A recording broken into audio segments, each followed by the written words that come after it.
Okay. Well, we are very lucky to have with us today Ms. Lou Todd, and she is going to be presenting. I'm going to let her introduce herself. However, a little bit of information about what she's talking about. So she's for Lexington School District 2 in West Columbia. Previously, she has taught students with mild, moderate, and severe intellectual disabilities for 5 years. And she also has served as the district's ABA coordinator and transition specialist and special education coach. She is a PhD candidate as well, although she claims she's struggling mightily to write chapter 2 of her dissertation. And she resides in West Columbia with her son, Nelson, where they like playing cards and eating quarantine snacks, just like the rest of us, apparently. So before I turn it over to Ms. Todd, let me just say we're happy you're with us. With SCAMLE, this entire May session series is being supported by your SCAMLE, and please stick around at the end. I will give you a preview of what's coming up in our final session in the series next week. All right, Ms. Todd, it's all yours. Okay, great. Thank you. I am excited to be hanging out with you guys today. I don't know about y'all, but I still feel very awkward about the virtual piece of things. So, you know, if you've ever presented, it's just like teaching, you know, like you need to have people's body language as feedback. So if you're brave enough to leave your camera on, I would love to see if you're nodding or like, you know, showing me ugly symbols so that I know to go a different direction, but that's not a requirement by any stretch of the imagination. So this is a strange time, right? And so today is going to be very interesting, I think, because it's like, how do you plan for a thing that we don't really know anything about, right? So before we really get into things, I will share with you, you know, if you're feeling like your district is like not giving you information, or you're not feeling, you know, like you really have a clear idea of what's supposed to be happening, that's because nobody does. So the State Department is working really hard to get information out, but it's just really difficult. There's the state of Florida, I think, has some experience with virtual learning a little longer than South Carolina, or many other states have. So we're trying to kind of base some of our information off of them so that it's not just fly by the seat of your pants. And so that makes it difficult for districts. I know we, for example, you know, we do the best we can. We get the information. There are some things that are very clear cut. There are some things that you kind of have to decide on your own as a district what you're going to do regarding that guideline or policy or whatever. So that's been very, very difficult. And then I will say, knowing that I was going to be talking with you guys today, I did a quick survey with our teachers, and just to get some feedback on kind of like, what do you think you need for next year, so that I could help y'all plan. And y'all, their feedback was basically like, oh, I don't know. A lot of feedback was time, that they want time to plan when they get back, time to hold IEP meetings that didn't get to be held this year, things like that. So we're going to work on that. But for today, I wanted us to really kind of focus on the things that we can control. So we'll get into that for a second. So what I want today to be is truly whatever you need it to be. I've planned just a little bit, but I thought maybe if you guys were willing to give some feedback as we're talking, you can do that in the chat box.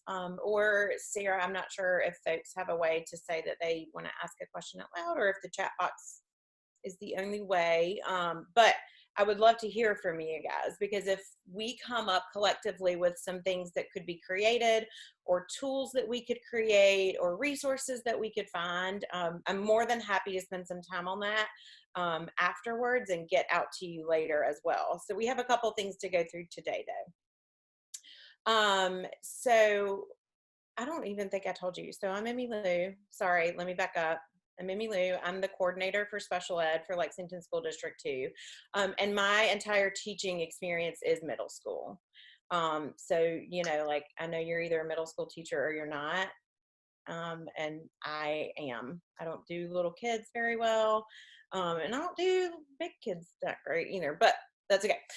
So for today, again, I want your feedback, but I feel like, in thinking to next year, the important pieces are going to be to understand how you're feeling right now. Because what I found a lot with teachers that I'm working with regularly, they think that they're doing good, but truly they are super stressed and they're not acknowledging it. Or they're doing a little bit better than they actually think they're doing, and they're not acknowledging that. So we're going to talk about that in just a second and why that's important. And then I want us to brainstorm what parts of this chaos we can control. Because there are always going to be parts that are just happening no matter what we do.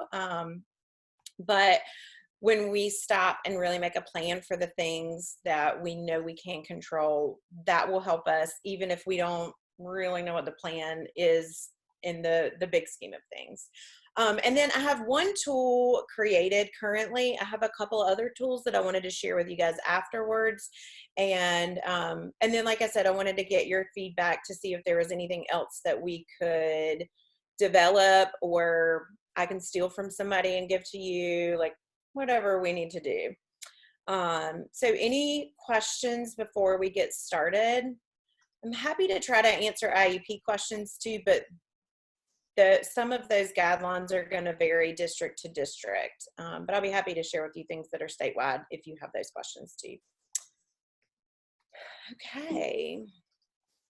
So before we get into things, if you really just need the first two or the second two. So if you don't already, I would like for you to have something to write with and write on, or if you have a cell phone or a device, I have a QR code that you can read and go to for a couple of these. So I just wanted to give you all a second to grab those things if you don't already have them close by.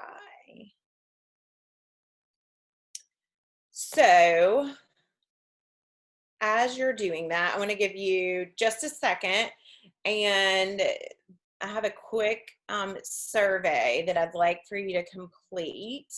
And this is QR code. If you don't have a QR code or a device that will read the QR code, that's okay. You can type your answer in the chat if you'd like. I'm going to leave that up there for a second, and then it's just one question. So I'll take you to the survey and we can look at that.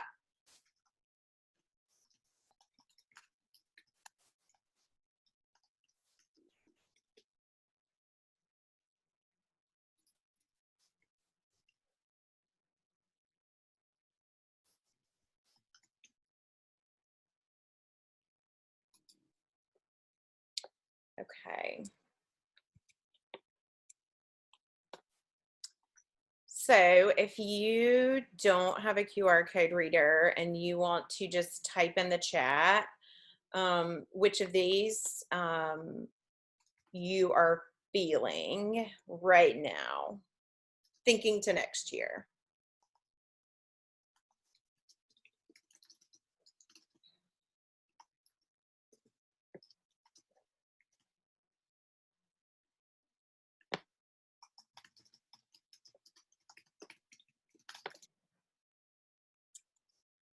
Okay.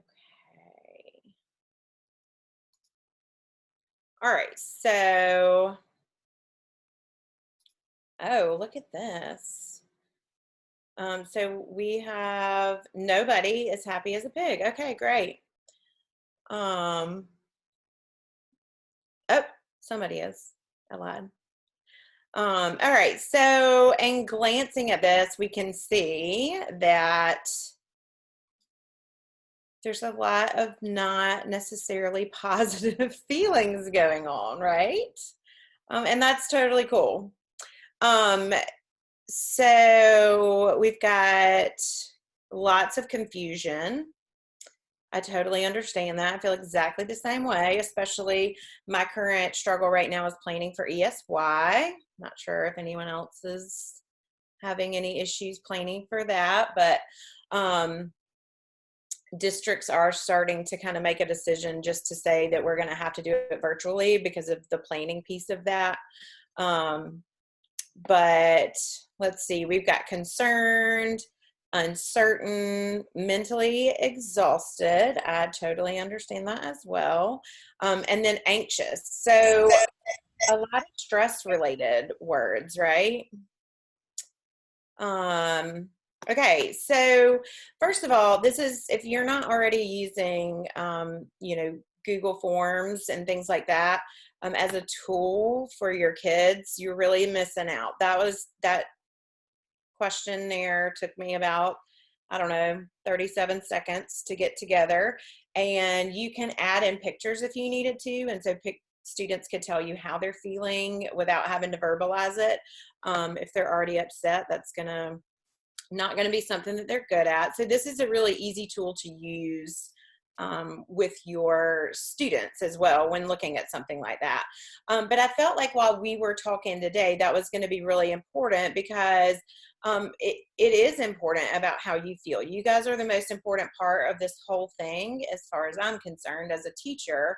And so I really think it's important to focus on how you're feeling.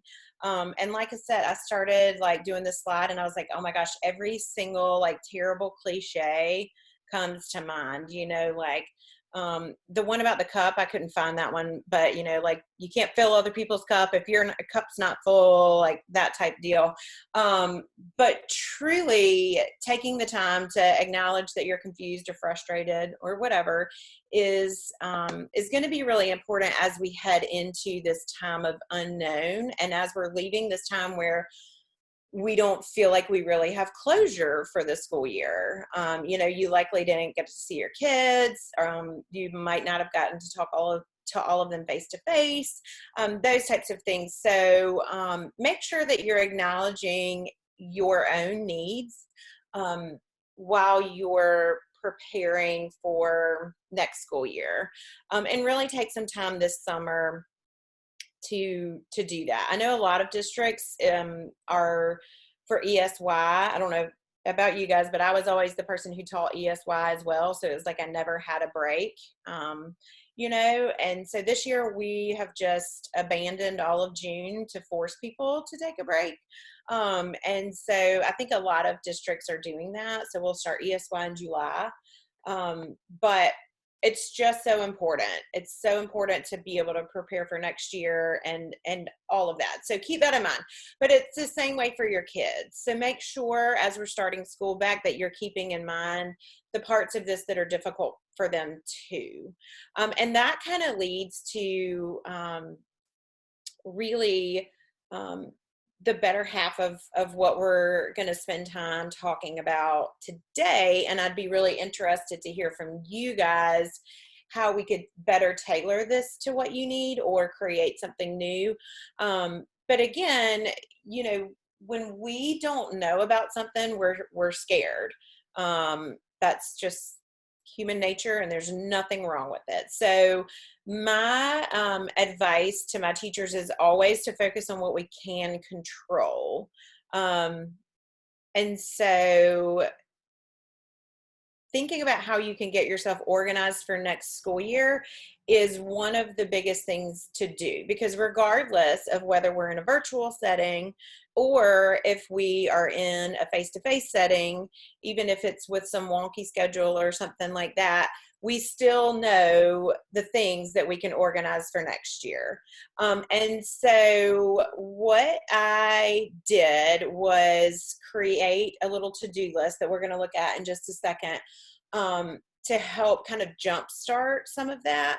But I did want to list a couple of other options for you to be thinking about. Don't overdo it, but definitely, anytime there is a webinar that has to do with virtual instruction or transitions even, that involve best practices, that's going to be key. Make sure you're using webinars from sources that are have been vetted, but also talk to your friends. Be creative about what you're going to do. So let's see.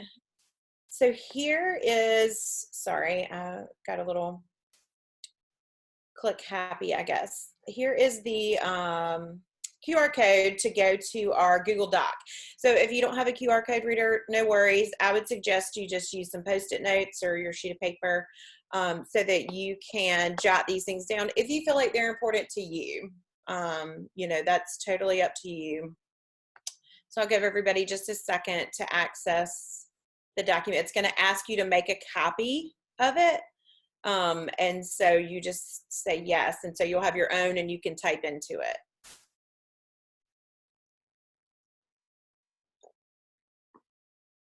And in the event that you found this helpful, you are welcome to share it with whomever you would like.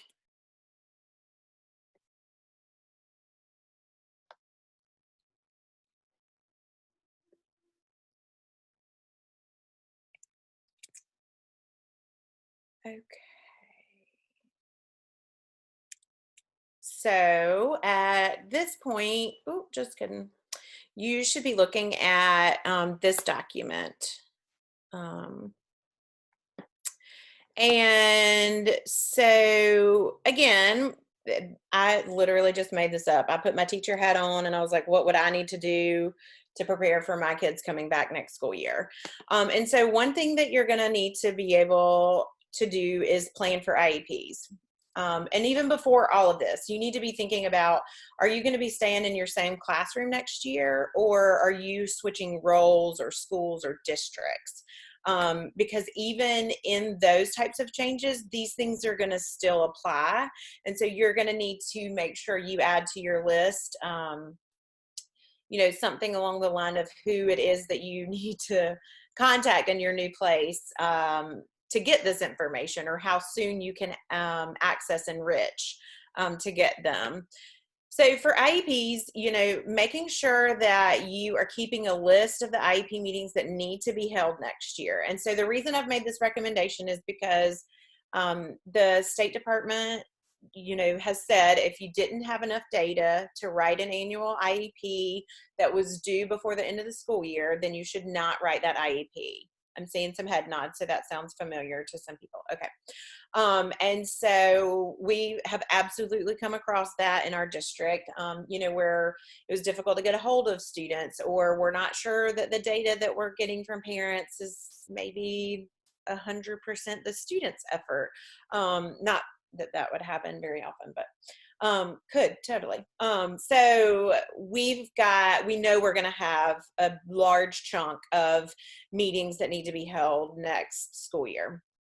So we're keeping a list of that, and I'm trying to do almost like triple checking. Our teachers are keeping their own list. In our district, we have clerical, so it's like a kind of secretarial position who helps schedule these meetings. So they're keeping a running list for us. And then also, and Enrich, depending on the rights that you have, I listed here, from your home screen, if you have the option to click on something called the current summary report, and you may not as teacher, it just depends on each district. Your current summary report runs, it'll tell you everybody whose IEP is overdue. So as we get closer to the new school year, that list should be able to populate. If you aren't able to do that, someone at your school, or definitely the district, depending on everybody's roles, should have access to that too. So again, checks and balances is really important in all of this, but making sure that you have that list of who needs to have a meeting. And then also recording the type of meeting.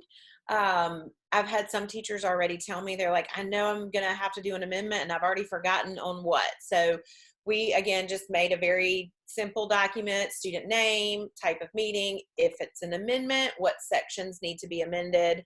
That type of, I mean, just so that it's super easy. But this section also leads into thinking about your students. So, are you already able to know what your caseload reports are for next year? In our district, so based on some of your faces, no. All right, can you figure it out? Maybe? No, I'm just kidding.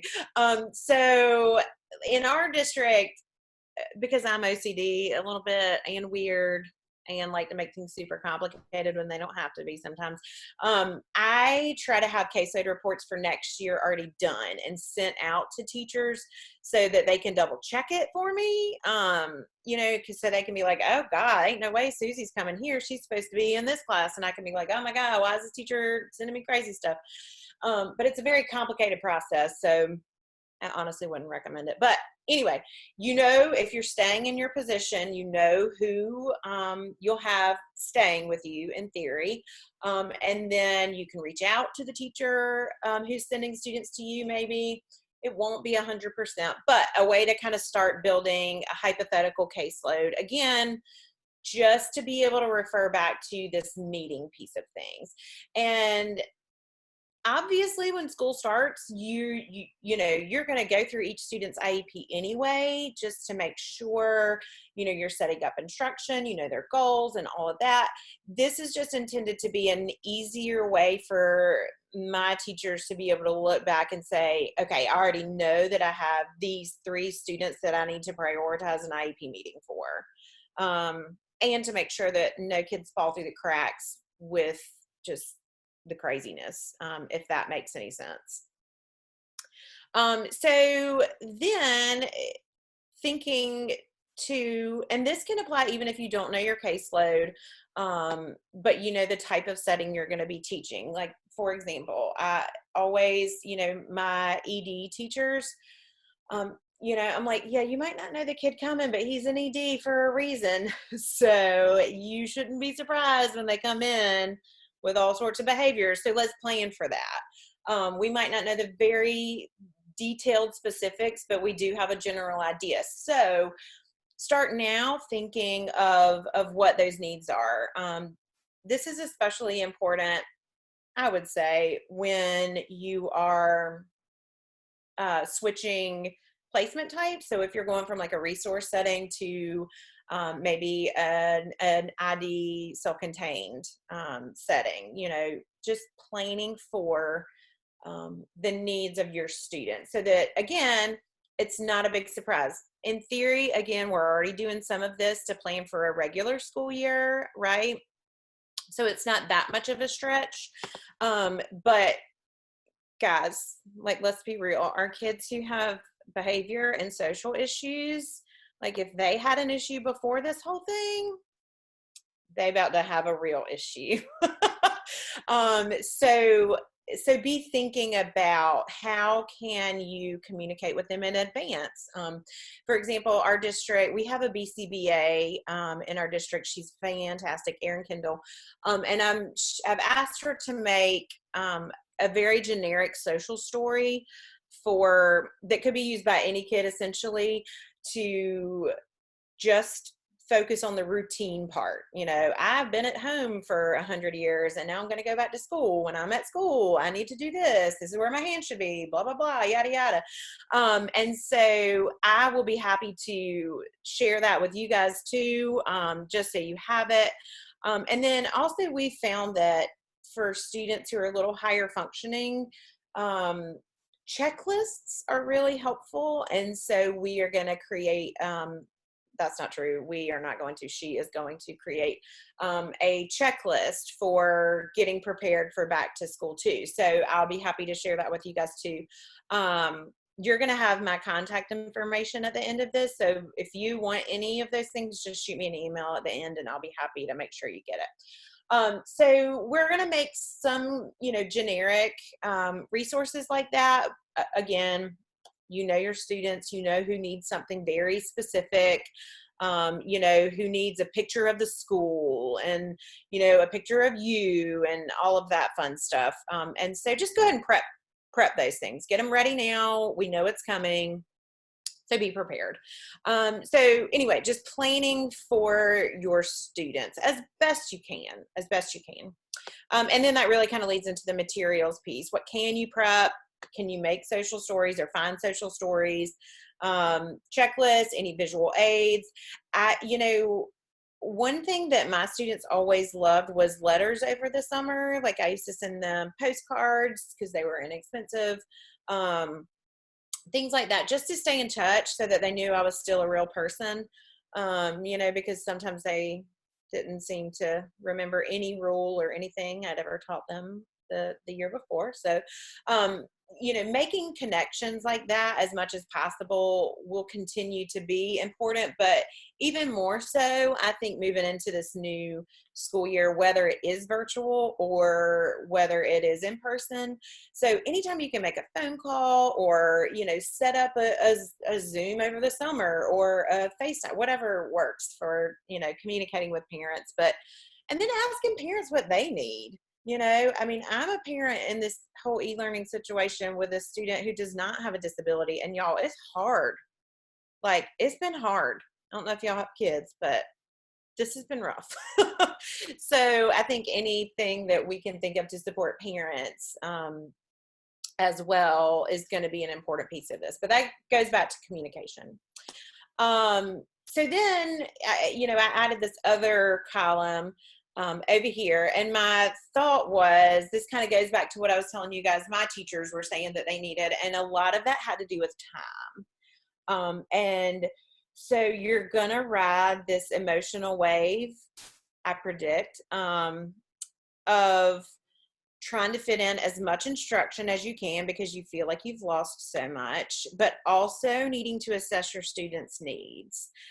So this is a nice time to look at what you're using to progress monitor. Is it efficient? Is it getting you everything that you need? You know, do you need to possibly tweak some things? If you're talking about higher incident disabilities, such as a student who might be in resource, those are kind of planned out for you already. You're talking about CBMs, those types of things. But this is a nice time to kind of drop back and reassess, are we using what is easiest to use that gives us the most bang for our buck? If we're going to have to spend time on it, are we really getting what we need? And again, like, this is, as in my current role, this is an area that you know, I'm like, are we doing that? So I've got a couple of teachers who are looking into some additional ways to collect data, and so that we're incorporating just using our time better. So that's just going to be something you need to pay attention to. When you're talking about students who have lower incidence disabilities, like intellectual disabilities and things like that, you know, this is a good time to kind of re-examine what you've been using for years. You know, again, is it taking you forever to get through it? Is there, you know, one type of assessment or one series of questions that you can ask to get what you need in a shorter amount of time? Does that make sense? Okay. I just think that that's going to be at time, your schedule during the day is going to be, maybe that I should add that in there right now.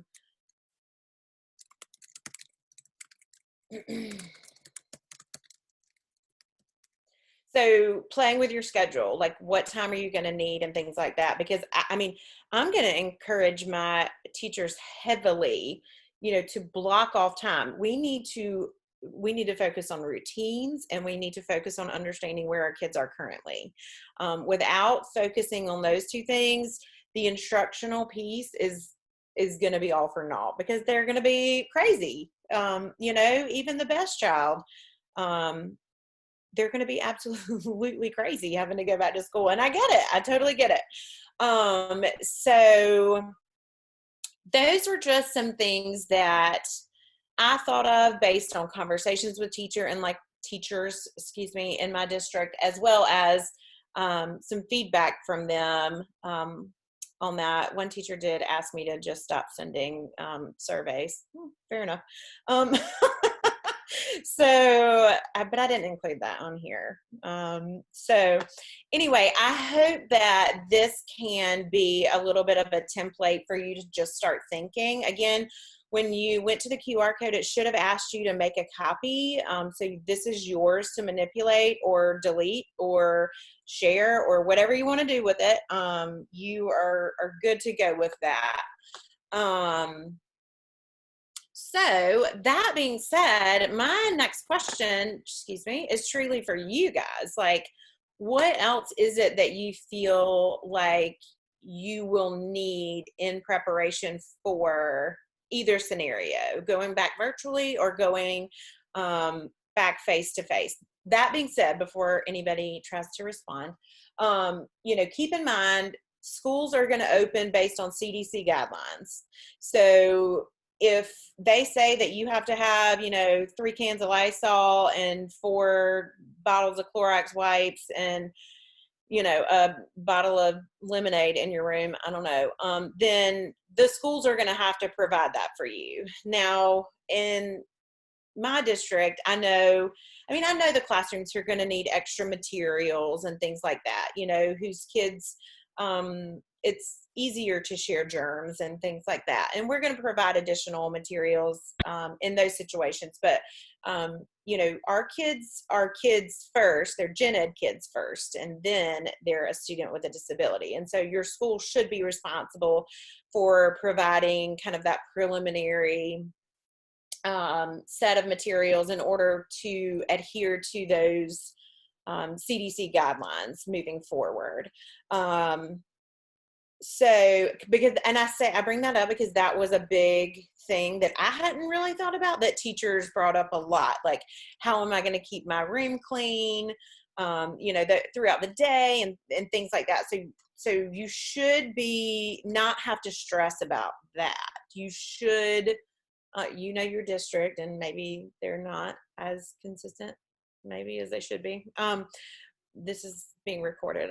I'll stop. But you should have what you need to do that. And if not, you should talk to your folks in special services. But so beyond those basic things, what is it that you think you need? One thing that I've heard is IEP guidance. And I was like, what? You don't write an IEP any differently. So, but I think they were maybe thinking along the lines of like, what if the kid hasn't been provided and things like that. So Sarah, I'm not sure if we've gotten any questions or if I'm allowed to see those or, oh yeah. Oh yes, you are absolutely allowed to see them. There haven't been any questions in the chat box. Okay. Just some individuals wanted a copy. They couldn't get to the QR code fast enough to the planning document. And so I just went ahead and dropped them a copy. I think they Kristen just wants to make sure that she can see the changes you made to the document in real time. So that was the only thing that was in here. So I think right now the question that's outstanding is, what are the needs feeling for what's coming? Yes.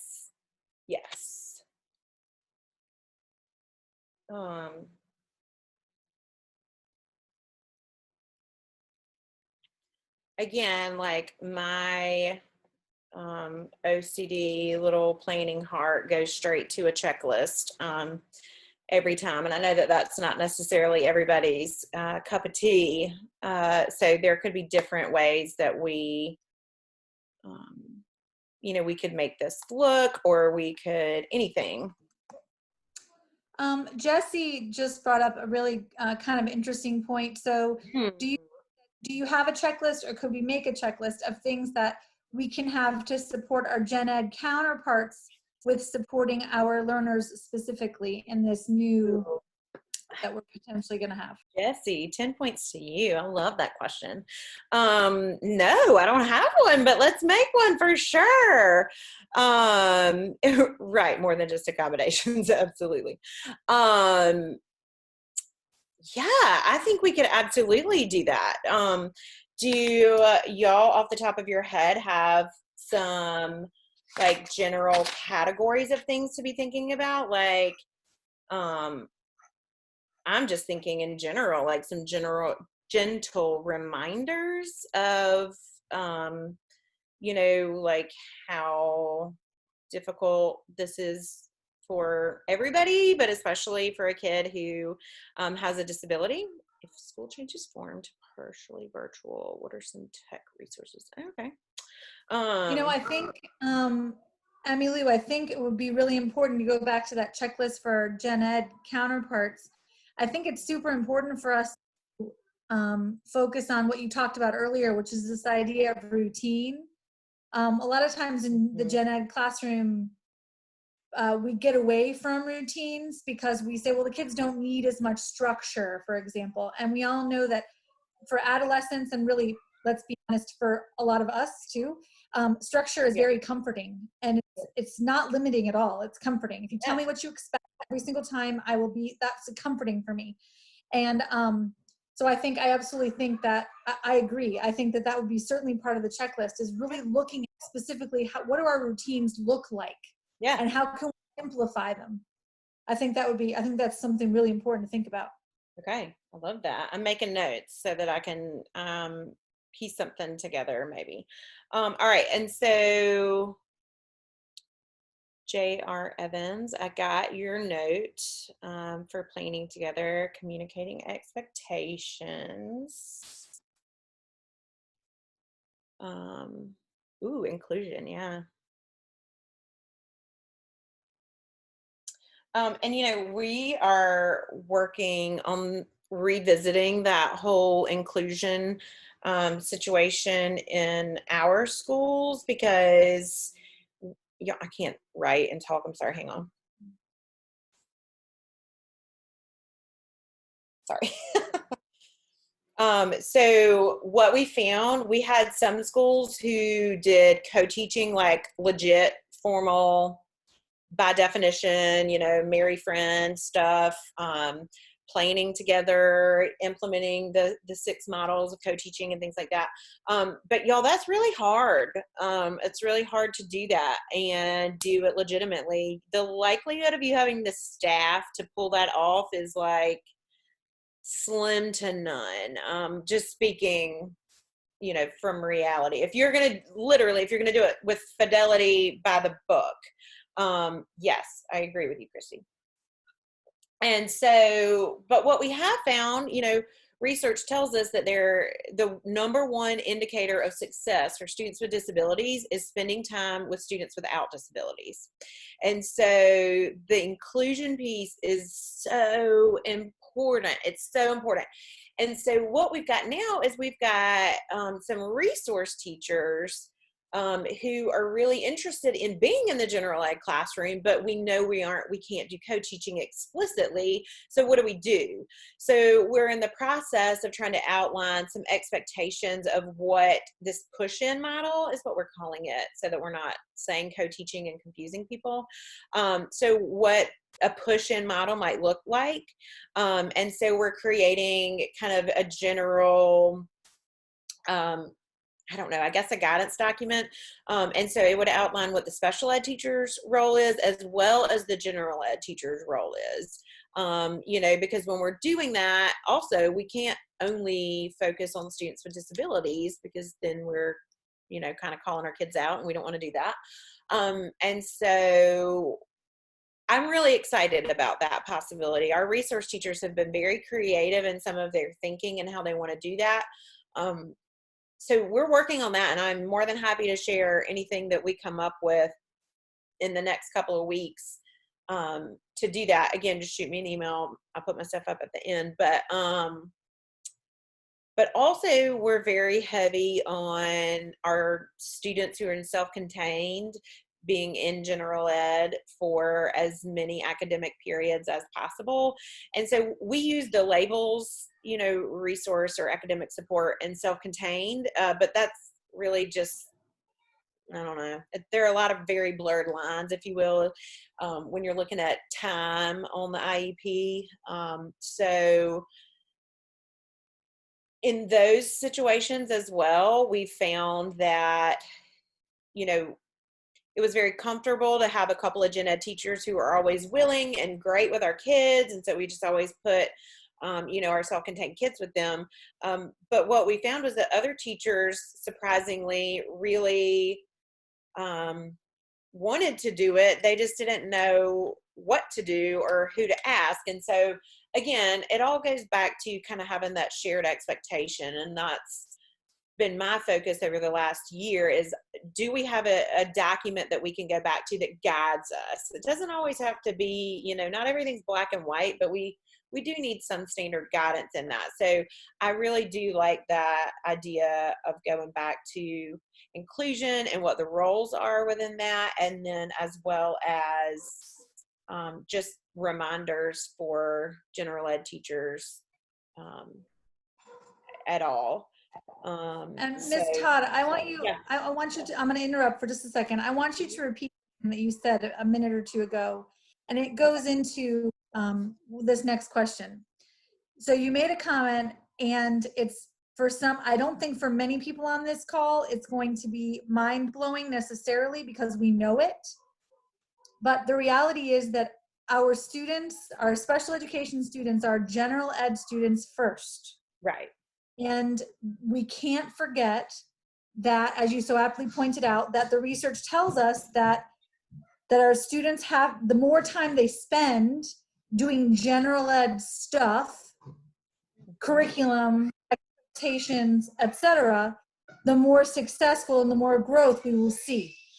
It's not about Right. locking them away. It's not about separation. It's not about, you know, there's a fine line, I think, for some of us between tailoring the work so that it's accessible and conquerable, and locking them away into a room and giving them different stuff altogether. And I Right. think that's important. Yes. And I think oftentimes because of all the things we've always done and all of that, it's easy to forget that special education is not a location. It is a service that is provided. And just because, I mean, when students with disabilities were first involved in public schools in 1975, I mean, that was a location, that was kind of keeping them in a closet or away, or things like that. And now we really need to constantly remind all parties all the time, myself included, that special ed is not a place, it's not a room, it's not a teacher, it's a service that is provided to a student. And so I think when we kind of keep those mindsets going and at the forefront of things, that's when you start seeing that change, when you're able to do that. The push-in mindset. Yes. Sorry, Sarah. I'm just looking at the chat box and answering questions. Is that okay? No, that is totally fine. This is your deal. You do what you need. Oh, okay. All right. So Susan asked to expand on this push-in mindset. I'll be happy to expand on it, but I don't really know where I'm going to go because it's a new concept. Instead, like when we know we can't do co-teaching with fidelity, but we still know our students need support in a gen ed classroom, which is what co-teaching would provide. What does that look like? So I've seen some very disastrous co-teaching scenarios, not in my district, but where the resource teacher was going in and sitting in the back of the room, like literally in the back corner, taking notes during a math class. And like a kid was talking, and so the general ed teacher was like, "Hey, can you come handle this?" And she was like, "Yeah, cool." And it was terrible, y'all. I mean, it was so terrible. So, but at the same time, she had been given, like, this school just decided, hypothetically, this school just decided to start doing what they thought was co-teaching and asked me to come observe, hypothetically again. And So when I went and I saw this, I was like, oh my Lord, have mercy. But at the same time, she didn't have any expectations to go on. So now we've had kind of a pilot year where I have a resource teacher who, I trust. She's a go-getter. She's been in our district for a while. She gets along well with her general ed teachers. And so she was able to create a schedule for, it really encompasses itinerant students primarily, because you can still get them the things they need. But then some kids she would see in a pull out model like normal, and then also in this support piece. And so it's intended to help, although it's not going to be the only thing to help. It's intended to help close the gap between specially designed instruction and content, standards-based content, excuse me. So, and that, again, I'm speaking exclusively to resource settings in my experiences, so keep that in mind for right now. I do have some self-contained experiences that we could talk about if we needed to. But so how do we have the special ed teacher in the general ed class targeting skills from an IEP goal, not calling a student out, and not being a glorified TA, but also not using those very strict and strategic and good, but hard to do, co-teaching models. And so what we found is that it takes some planning on the front side of things. So this resource teacher talked to her gen ed teachers and said, I'd like to be able to move around the classroom. I'd like to be able to talk to any student who was having a hard time or needed attention. Obviously, her focus is on her students, but she's not going to turn a kid down who looks like they're lost. And it's more than just, hey, you're supposed to be doing this. Hey, you're supposed to be doing this. It truly is. You're going to have to take a second and squat down beside the kid and say, all right, when we're doing adding with, 3-digit numbers with regrouping involved, I'm making stuff up. I hate math. But she's going to have to stop and take time with that student to practice it once or twice more, or remind the student of the strategy that they're supposed to be using, those types of things, without interrupting the entire classroom, and that type of thing. And so that's kind of, I don't know that I'm actually answering your the question of whomever asked that in the beginning, but just to kind of expand on that, that's kind of where we're at with thinking about that. And so now that we've had a year of trying that out, we're going to do a little digging and research to see if there's any research that suggests best practices. Again, best practices is hard to define and identify through research often, but so that we can have more consistent guidance throughout the district on what that looks like. And I'll tell you, we have to make decisions that are best for our students instructionally.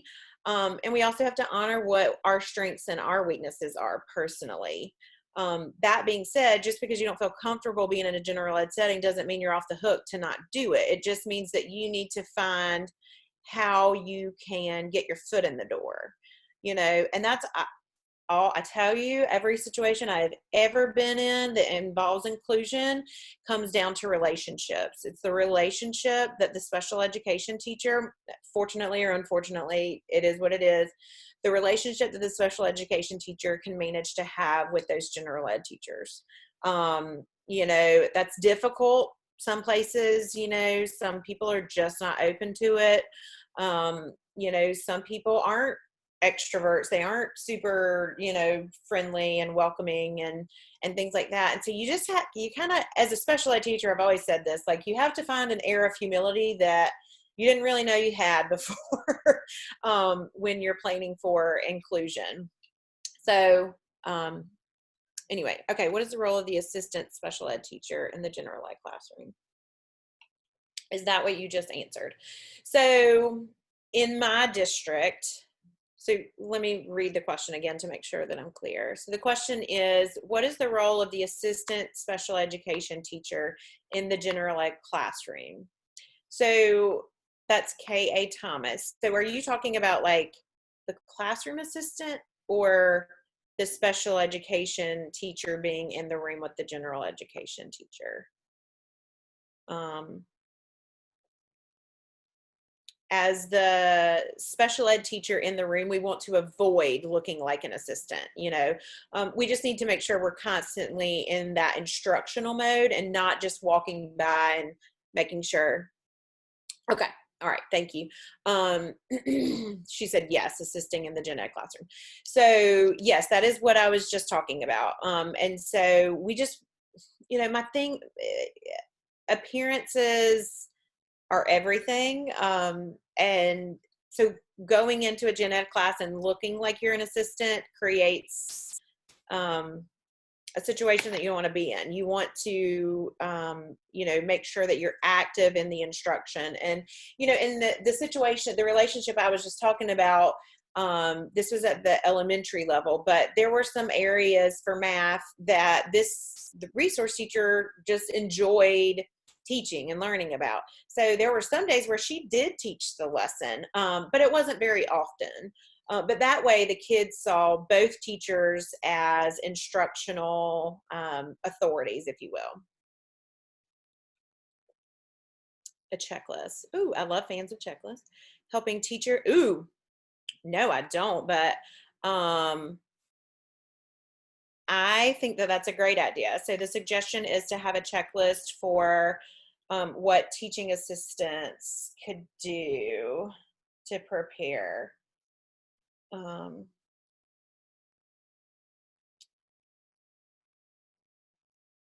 Okay. Sorry, Yeah, and I can't write and talk. that Jesse is asking about would be super helpful, especially because in this scenario, she's sharing the assistant as a resource Yeah. between other teachers, which, continuity is very difficult to maintain between all those three different styles and all that. So that would be a really cool resource too. Yeah, I would love to kind of come up with something like that. Jesse, I would love if you would email me after this so I have your information, and maybe we could I could start a Google Doc and kind of get some general things going, and then you could add to kind of see about meeting those needs. I think that's a great idea, but we can definitely, I can come up with like the base of that. And again, I feel like I'm kind of rambling a little bit, so y'all just stop me. I know I only have like 6 minutes left, but I totally lost my train of thought. Sorry, checklist. Oh, I remember, sorry. If you do have a teaching assistant, there are a lot of free like webinars and things like that that address behavior and some social skills and things like that. We've been training our teaching assistants on how to use preference assessments for students on a regular basis so that we know how to motivate them. There's just several online opportunities that could help too if your folks are interested, and especially if we do move to having to start in a virtual format, they could access that as well.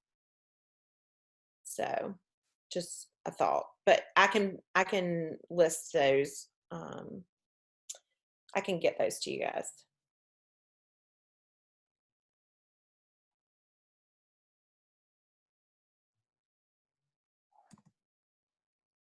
Okay. If we have just a couple more minutes with Ms. Todd, so if you have anything else that's plaguing you that you would like to put into the chat box, or if you want to unmute yourself and talk to her directly, I'm sure she'd be happy to entertain your questions to close us out here. And I'll let her talk about what she just put up. I think everybody probably wants to make a note. Yeah, absolutely. So again, this is just a crazy time, and we all know that. So if there is anything, the likelihood, if you feel like you need it, probably 50,000 other people need it too. So that's why I say it's worth talking about and seeing if, you know, if we can make something that's helpful. And my teachers probably hate me. So if you run into people from Lexington too, maybe don't tell them you know me. Just kidding. I think generally we're okay. But we have a checklist for everything. You know, I mean, it's borderline too much, but I don't care. It gets the job done. We're all on the same page about what is due and when it's due and how it's due and all of that jazz. So I'm all about any type of resource we can create and share. Happy to do it. And this is my cell phone number, so feel free to text me or call me. And then this is my email address. And I'll come back to the screen, but I did want to share with you guys. I really appreciate y'all being here today. This is my absolute favorite quote of all times about teaching. It's by Todd Whitaker. The best thing about being a teacher is that it matters, and the hardest thing about being a teacher is that it matters every day. And that's hard. That's a lot of weight. And so you guys should be really proud of the work that you're doing and the time that you spent today just to be here and let me talk and think through some things to help you guys. So so kudos to you guys. You guys are doing the hard work, and we appreciate you. Absolutely, Ms. Todd. Thank you so much for today's session. Absolutely. We're going to go ahead and give her a round of applause, right? A round of applause for Ms. Todd. Thank you so much for sharing with us today. The folks that are on this call, I think, and all of our colleagues, everyone is working really, really hard. This is a weird time. You know, we will at some point we will look back on this and say, look what we did, look what we accomplished. But we're in the heat of it right now. We're in it, and so it's very hard to keep perspective sometimes. So thank you very much for the perspective that you offered today, because we need that. Thank you all so much for attending today's session. So remember that next Tuesday ends our May sessions series.